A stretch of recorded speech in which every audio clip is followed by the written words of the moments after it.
would say do not miss out on NCRT because even in 2021, we had a lot of assertions and questions in physics, which were direct lines from NCRT. So read NCRT and do not go out for new works. Whatever questions you have solved previously, do that. You must have made out questions where you have which you've gotten wrong.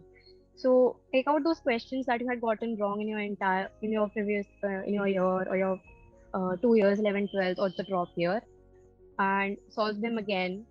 Find out the must be questions which you have solved repeatedly wrong.